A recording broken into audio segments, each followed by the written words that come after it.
E. Kalani Flores and Boo D. Wood. Aloha, everyone. Tammy Harp. I support all 5 comments from Isaac Hart last night, especially number 2, the 1% allocation from the DOD annual base budget for deposit into a trust fund each year. These are my comments. No for number 1, 2, and 3. We need a response to Dr. Crabb's letter. Do allow legal experts like Dr. Keanu Sai et al. To examine the failed 1901 and 1902 Kalani versus United States of America and why did the Queen lose. Native Hawaiian should be defined upfront. Kana'i'olu'alu role is invalid. No to number 4 and 5. We, along with our natural resources, have been mismanaged and exploited to the brink of no return in some cases by our respective local, state, and federal government. And we are supposed to entrust our trust in them. Redress Video Kalani to her lawful authoritative status as Queen of the Hawaiian Islands Archipelago. What is the difference between the large and small N in Native? What about those who are not Hawaiian blood but are Hawaiian? Mahalo. Thank you. So I have E. Kalani Flores, and then Pua Case, and then Kapule Flores, and Kaleo Lindsay.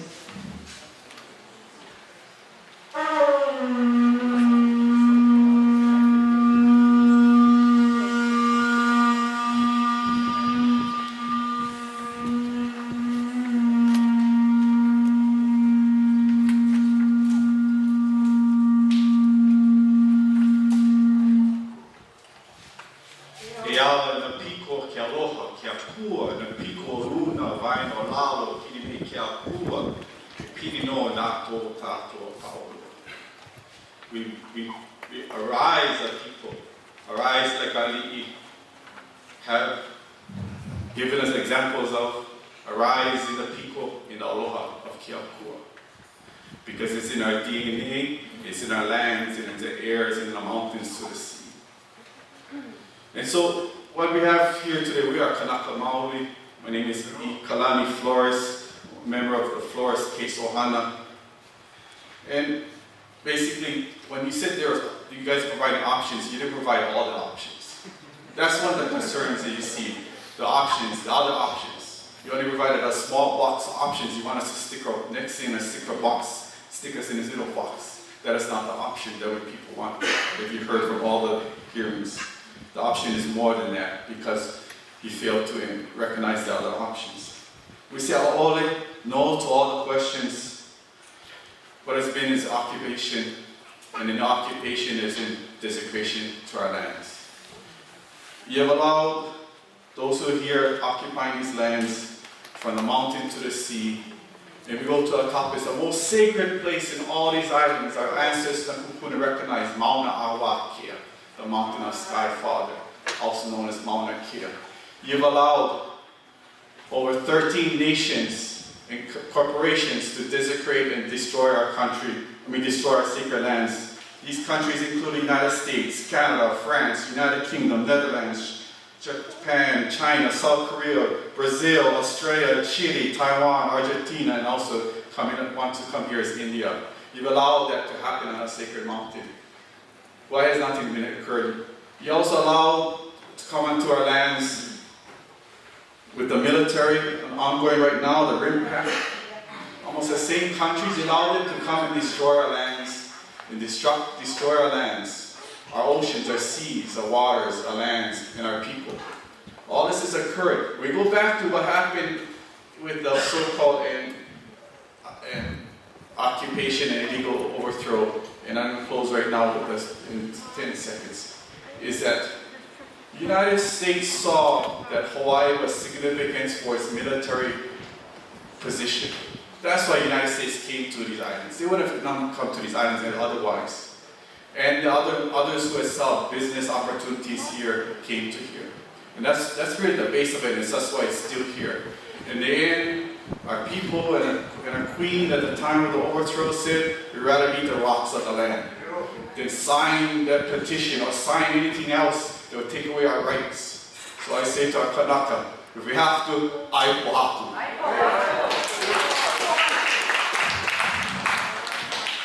Aloha mai kako, I'm Pua Case, and I'm born and raised here in Waimea. Most of you, so I'm just going to say a'ole to anything and everything. And then I'm going to really address my own people. Because you know Waimea, if you come from Kohala, Waimea, Hamakua, or wherever you came from, I'm so proud to stand with you today. I've been proud to be of this place and to stand for Waimea, and today I am even prouder. Many of you know me as a teacher. I've been teaching at the same school for over 20 years.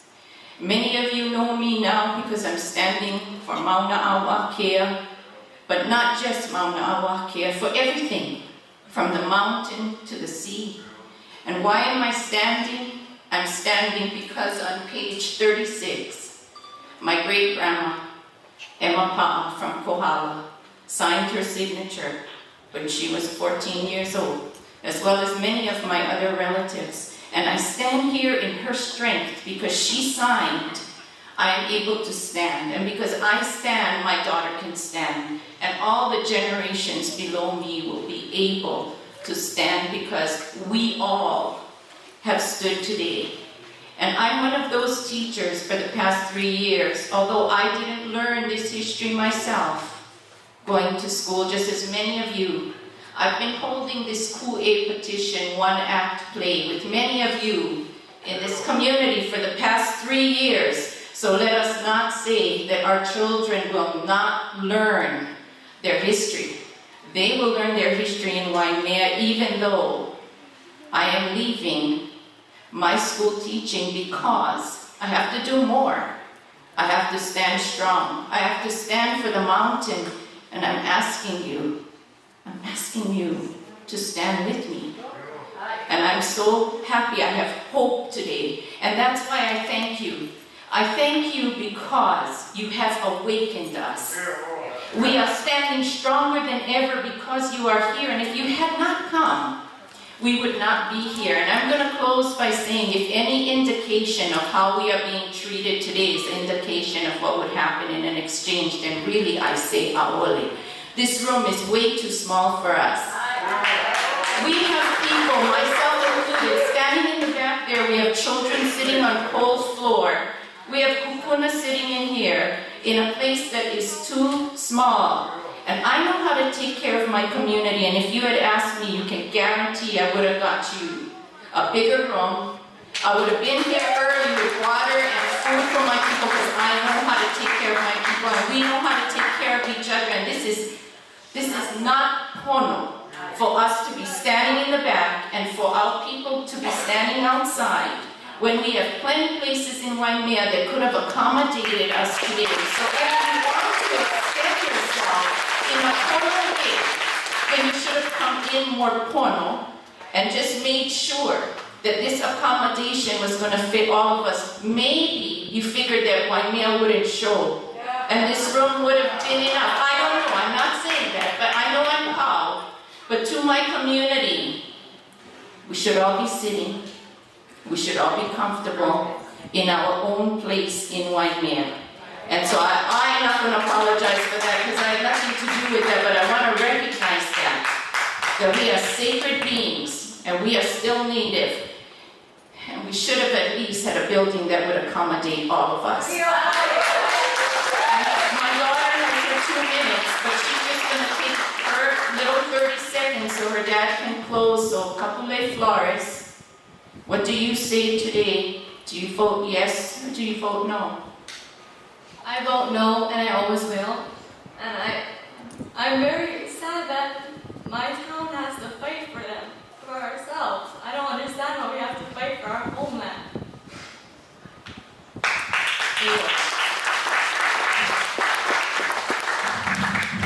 We just close with mahalo nui ki a kua ina piko o runa o vai no lalo e pili no ta ato paoloa me ke aloha nui e me kamana o ke akua, i na piko o luna o vaina o lalo, ala no tātua pauloa, mahara nui na tui ana, ala no tātua.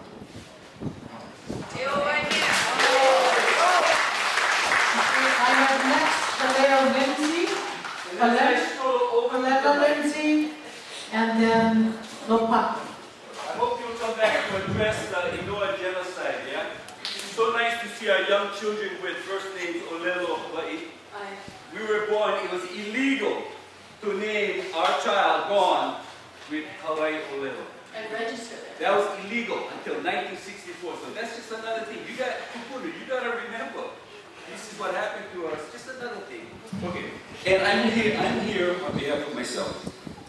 Tonight I'll be over there on behalf of Public Kid, Sylvester Kepolino, Kaipukula Tribunal. This was in 1893. You tell me if anything has changed. This was between Mr. Blount and Mr. Damon. Remember Damon, where the airport is? Damon Track. Emerald, anybody? Yeah, Emerald. Mr. Blount, what is the aspiration of the native mind as to the form of government? Mr. Damon. Answer. I think their ambition is to obtain the power through the vote. They have tasted what it is to hold the control by the vote. And they are very tenacious of that right. They are, to a certain extent, clannish in that idea. But the trouble comes in that they have not used that power wisely. And it is the fact that the Polynesian combining in their votes to retain the power and forgetting the intelligent power of the Anglo-Saxons, even when in a minority, that has caused a problem. The real break in the Hawaiian system of government commenced at the time of Kamehameha when he took away their old constitution and gave them a constitution of his own making. That started revolutions. Now the Hawaiian from that day, or within close proximity to it, commenced to feel what it was to have the vote and what influence they could exert. And naturally, the Hawaiian, as the weaker race, have attempted to, in every succeeding legislature, to work together, but there's always been a disintegration in every legislature. They could not hold themselves together compactly as a body. Whenever they have had the opportunity to exercise this power, it has not been at the level of the intelligence of Anglo-Saxon idea. I just had this last part that I'm going to read. And my wife is only going to take about it. It has chafed the Anglo-Saxon. He would not tolerate it. He has found that he could control it indirectly, if he could not directly. By his superior education and intelligence, the Hawaiian had grown to a feeling of independence, and in company with the Queen, they wanted to throw off the Anglo-Saxon domination, which has been with them and controlled them all these years. When it came to that point, that they felt they could do it, then the clash came. Of course, there are other reasons which brought it about, but it is the clashing of two nationalities for supremacy. Exactly. 14 years later, it's still going on. I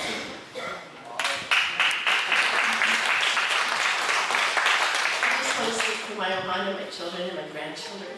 It's no to everything you have to say. And I want to say that I'm sorry, ashamed of the United States government. And I come from the United States government. I love Hawaii. I've lived here for over 30 years, and it's my home.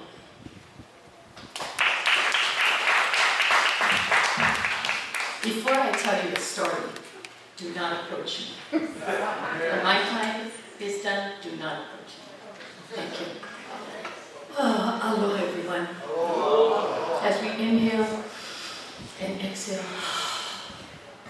that is what the United States is afraid of, that Holy Spirit. You have all said eloquently what my brother and I we've been saying for over 20 years, and some of you for 50 years, and our ancestors way before you.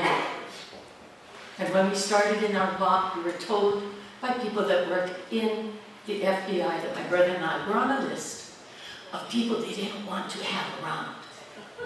So what we did, we went right to the federal FBI with all the cameras and sent a statement to them.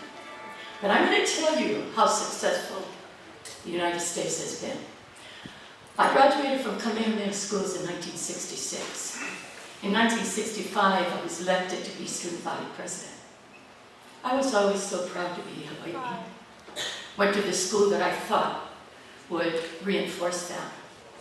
So I got together with our future leaders and I said, I want to wear the apparel of our kupuna, our ancestors.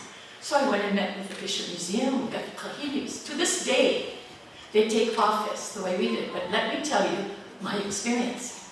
So we walk in at the state, well, it was the football field, boys school. The entire student body started laughing at us. The entire student body started laughing at where we came from. Gladys Brandt was the principal. There was not one adult stood up to quiet an entire student body. I walked up to the mic and I tore up my speech. And I said, how dare you? How dare you know where you're going until you know and proud where you came from. Our ancestors look upon us. This very day, we're so proud. I'm so proud of him. I don't know if you've noticed, but anyway, I quieted this entire student body. When I asked Mrs. Brandt, years later, she tells a story to everybody who will listen. I said, why did you stand up? Say something. She said, my dear, you didn't need help. And she was just a token Hawaiian, put in the position of principal, brought from Kauai. She had no power. The power is in all of you. 20 years ago, when some of you stood in this journey, our own people laughed at us. Our own people attacked us. My brother was thrown in prison, standing up to speak for our people in protection of the courts. I'm so proud of all of you. Mahalo, mahalo nui. They have awoken. They have awoken the people of Hawaii. And I say to you, mahalo nui. Look at their faces. Have you been watching them? I really feel sorry for you. Not one look from any one of you was one of joy or surprise or I'm sorry. You have a scowl on your face. You have a frown between your eyes. You're not sleeping. We're not sleeping. Mahalo nui. Aloha family, aloha. Wait. When I say aloha, what do you say? Mahalo. The next person I have is Lopaka. All I have to say is no to everything. Thank you, Lopaka. Now I have Stephen Lindsay. Stephen Lindsay is number 82. Next I have Kamana Beamer. And then I have Kaipo Freitas and Leo Kalani Ross.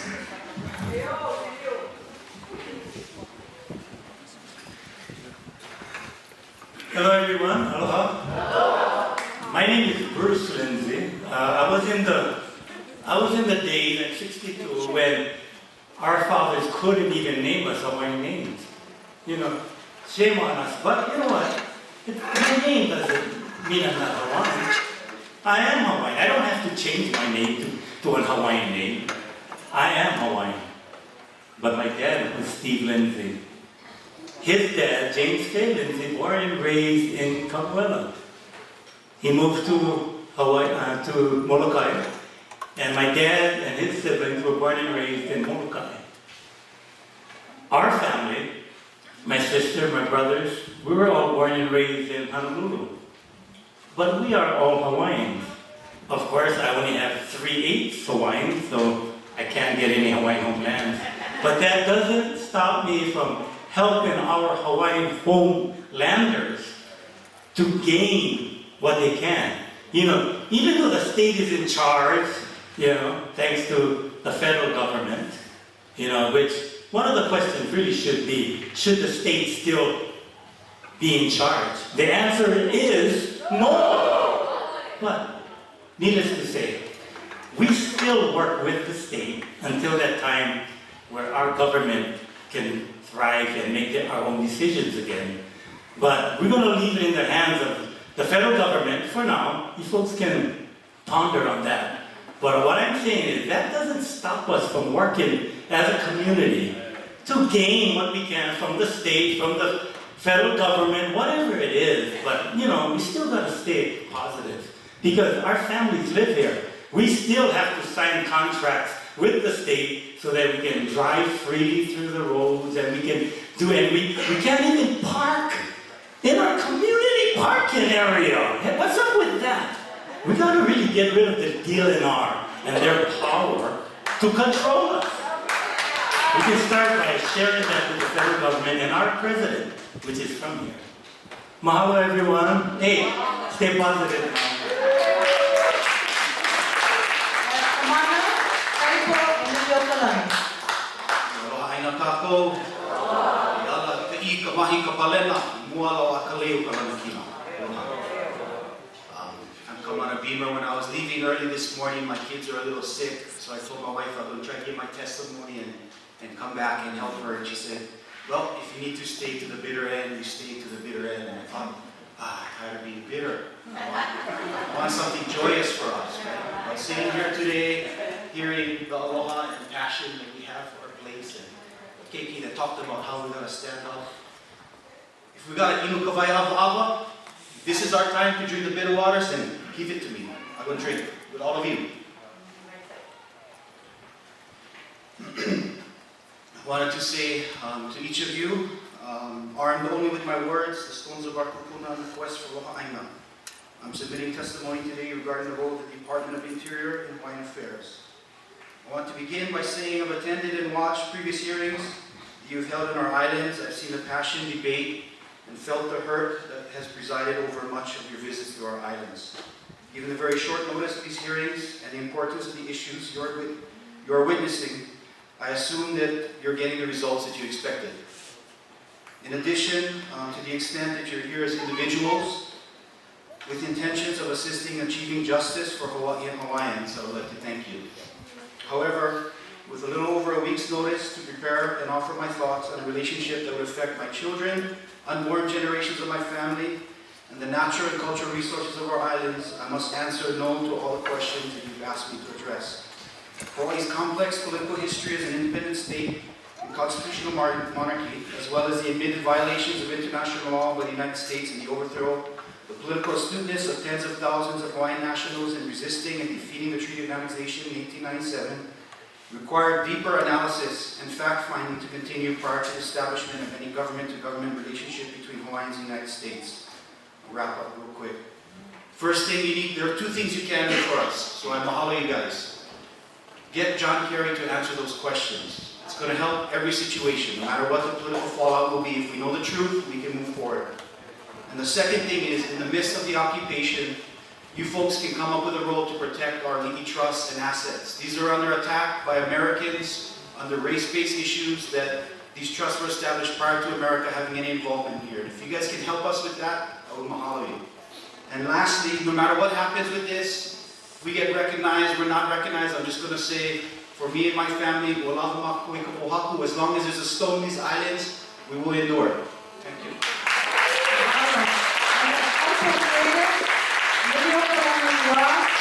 Fred Pachola, Charles England, and last name is Edsman.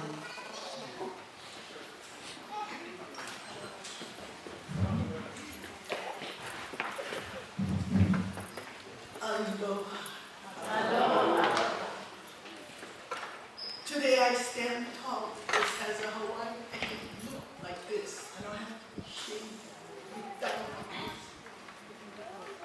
We were in Kilka. The naughty one always making activist problems. Not like Bernie and Jack. Oh my God. What are you doing now? But it all came to me.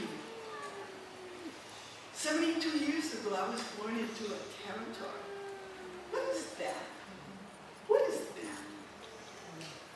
Then when I was about 16, 17, we became a state. What is that? What is that? What did we Hawaiians get out of it? Oh, I tell you what we got. We got federal money for highways. What else? You have to pay taxes. Oh yeah, we got to pay taxes. And we got some, anyway, what I'm saying is, I'm so proud of our young people. You know, don't tell us the Hawaiians we no can and we're not all kind of there. Look at our little kiki. They're speaking the language. I asked my little kupapa, he knows what's going on. And they're not like ashamed to speak up. Because that's how we were brought up. Shame. Shame, shame, shame. For what? They should be shamed. They like our money. Remember, they like us because we get money. We're not poor. We're not poverty-stricken. We've got money. How much? Plenty.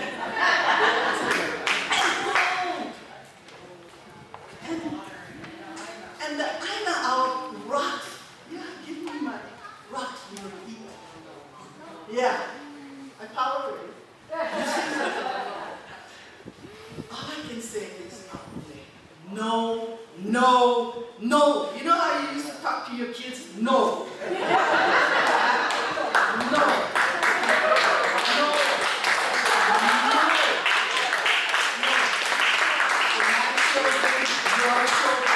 Grandchildren, great-grandchildren, and all of ours combined. I love you guys. Thank you for being here. And you're right. This is a